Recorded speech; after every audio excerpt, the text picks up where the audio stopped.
Hey, what up, everybody? This is Stevie Breach coming to you with an awesome night of wrestling. 3 hours plus. I watched the dang pre-shows. I started at 4 o'clock, so I got to see 2 extra segments of wrestling going down. Nothing really spectacular about it on the pre-show, but let me tell you all about this show tonight. Basically, I thought I had a lot of fun. WWE Network, $9.99 a month, one of the best deals in all of the everything that I spend my money on. Honestly, I think I get more value out of the $9.99 that I pay for the WWE Network more than anything else in the world. I remember at one point wondering if I would pay $15 for it, and right now I know it's so branded at $9.99 that they probably can't change the price even if they wanted to, even though a lot of people like the rumor that they will. But, I would easily see myself paying more for this than anything else. These pay-per-views for $9.99 are a direct bargain, and I think everybody got what they paid for tonight. There was a few matches on this show that, definitely you got your money's worth. Seth Rollins versus Dean Ambrose was in the main event tonight. It was a 50-50 over what was going to be. Some people thought it was going to be John Cena versus Randy Orton, which was I thought it was going to be. But I thought Rollins versus Ambrose deserved it. I mean, they were the only ones really having a hot storyline going into it. I know that Cena and Orton had the stipulation over the number one contender spot to go after Brock Lesnar at a future pay-per-view down the road, which I guess if they're not even going to be at Hell in the Cell, maybe Orton and Cena fight again and just put the number one contendership up there again and try and see if they can work two matches out of it at once, because a lot of people say that Brock's not even coming back until WrestleMania, but you got to give it to WWE giving it up. They did ask on WWE.com. I know not all wrestling fans go to WWE.com and cast their votes, but 90% of the people said, hey, we want Seth Rollins and Dean Ambrose to be the main event over Randy Orton versus John Cena, and WWE gave us what we wanted. I mean, basically, since before, I guess right after WrestleMania, it was the night of Payback. They wrestled their last match, and the next night on Raw, they turned on each other, and I think everybody saw that, Dean Ambrose chair shot on Seth Rollins, which I think was supposed to be sort of, a photographic, copy of Ambrose hitting Reigns with the chair, and which sort of led to all this down the road. Ambrose and Rollins starting off on their big, huge rivalry, which is going through today. Very, very good match. They used the Hell in the Cell. They actually went up on top. They didn't do anything where they went through the cell or through the door. Basically, Ambrose just went up there and said, you want to start the match? This is where we're going to start it. Seth Rollins sent Noble and Mercury after him, but basically, they weren't able to get him down there. Rollins brought his own stack of weapons. I apologize. Ambrose brought his own stack of weapons with him. He was hitting Noble and Mercury with a kendo stick. He was whacking them off. Yeah, he was. But I don't even think I'm going to be able to recover from that, guys. I'm sorry. But, Rollins went up there and chased him down. Then they started to come down. As they were coming down, they started fighting each other, and they took a spot right off the side of the cell where they went through the both announce tables. They were down there on the floor for a long time. EMTs came, took them both out on stretchers, making it look like the match never started, so there was no finish. And basically, Ambrose came to. He got off of his gurney, went up and attacked Rollins, got him down into the cell, and ordered him to lock the cage, and the match was actually started. From there, the ring was fully stocked with chairs.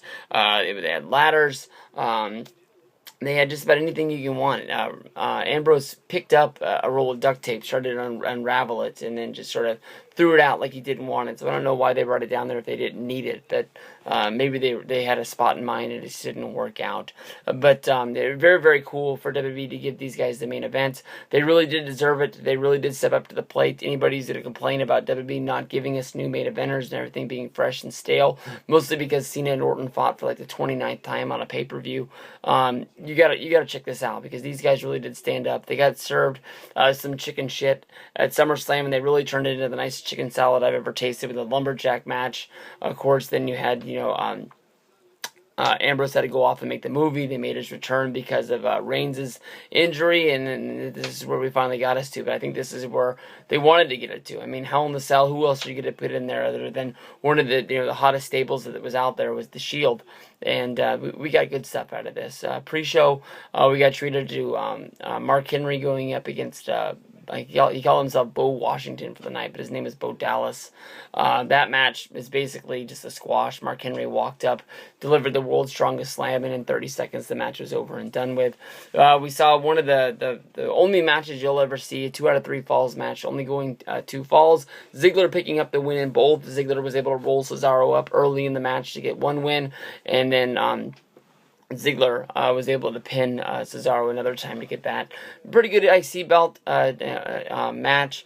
Ziggler, getting some credibility and beating some good guys for the IC belt. He's beat Miz. They traded it back and forth. I forgot about that. I was thinking that he had this belt for a while, but he actually lost it at Night of Champions and regained it on Raw. I don't know about this, man. The IC belt, the United States Championship, both of those guys need some more prestige added onto that. I think I've complained about that too much. Nikki Bella and Brie Bella, they had a match. Nothing really spectacular, nothing really over the top. Nikki Bella, looking very nice in her ring attire. I don't know if her top is getting smaller or her boobs are getting bigger, but one way or another, it's good TV all around for everybody out there. Nikki Bella wins the services of Brie Bella. She becomes her servant for 30 days. Brie Bella had to load up Nikki's car, and then Nikki Bella dumped a smoothie or some sort of a protein shake or something, maybe it was even a cup of yogurt or oatmeal, over the top of Brie Bella's head, and Nikki Bella drove off as Brie was going to be hating her life for the next 30 days. I know everybody was wanting this Bella's sort of feud to end, but it ain't over. It's going to keep going, and we're going to have to see what we get to for Survivor Series. Maybe they'll pick their own Divas teams, and they'll fight for the rights of the Bella name. I don't know. I got no clue. The Goldust and Stardust, the Dust Brothers, they fought against the Usos. They had a very good tag team match. The Dust Brothers used some heel tactic, but basically it looked like one of the Usos was going to give some sort of a suplex to Goldust, but Stardust kicked the guy in the back of his calf, which was able to let Goldust hit his big finisher and get the 1-2-3, and the heels keep the championship. But I think these guys are so over. Everybody loving Cody Rhodes and his I just snorted some lines of cocaine in the back gimmick that I think people are going to keep cheering for him. John Cena versus Randy Orton. I wasn't expecting a lot from this match, and I didn't really get a whole bunch. If you're a big fan of Randy Orton, I'm sure you liked this match, but Orton's just not my guy. The speed he walks to the ring is the speed that went through this match. Very, very slow, very, very methodical, almost like Robot Orton. I wasn't that big of a fan of this. John Cena gets the attitude adjustment through a table, picking up the win 1-2-3 over Randy Orton.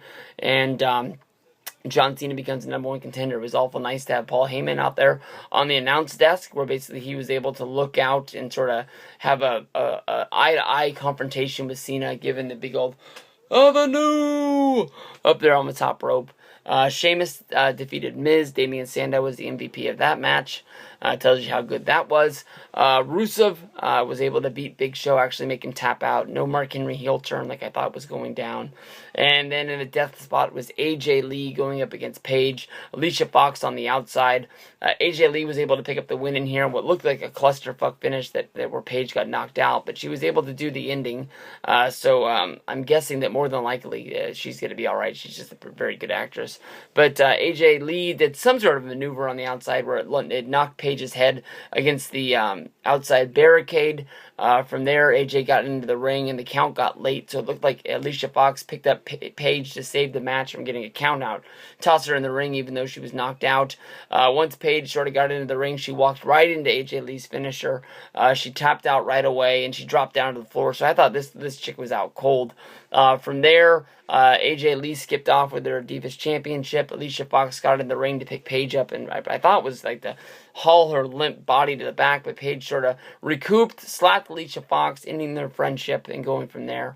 Rollins versus Ambrose was an excellent way to end this night. I thought this was a good night of wrestling. I think everybody should have enjoyed this.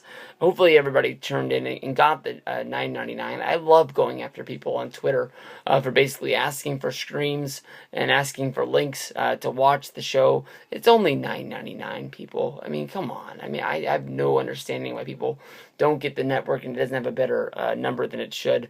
We used to pay $50 a month to get these shows, and now we're only going to pay $9.99 a month. They've cut it into fifths, I guess, whatever it is. And we're only paying a percentage of what we used to pay. I'm crazy. They're crazy. I'm very grateful. And This is why I love wrestling. They give us something like this in order to, I know that they make money, and we get entertainment, and it all ends out in the end, so 2 thumbs up to the $9.99 WWE Network. I love it. I had one small problem throughout the show, but I think it was my own problem, because it was the same time when somebody turned on the PS3 out in the living room and started watching something on Netflix, so it probably was sharing the internet at the same time, but I know there's people out there just WWE Network sucks, it never works right, blah, blah, blah, blah, blah. You have to understand, that there's other devices in your house. You probably got some sort of a tablet. You probably got 2 devices hooked up watching Netflix on your television and everything else, from 4 people in your house using your cell phone all at the same time. It's going to make your stuff go out different. I mean, it'd be awesome if it were like the people up in Canada who were able to use their normal cable box to watch the shows, but we're not. So it is what it is. Peace out, everybody. Awesome show tonight. Thank you very much. Cena going after Lesnar. That's going to probably be the biggest story, but we're going to have to find out from Paul Heyman when this match is even going to happen, because I don't want to sit around until Royal Rumble with John Cena as number 1 contender. What's he going to do in November? What's he going to do in December? Please don't give us Corporate Kane again. That's what they did basically when he was waiting for WrestleMania 28 with The Rock. Embrace the hate, Cena. Embrace the hate. I don't want to see that again.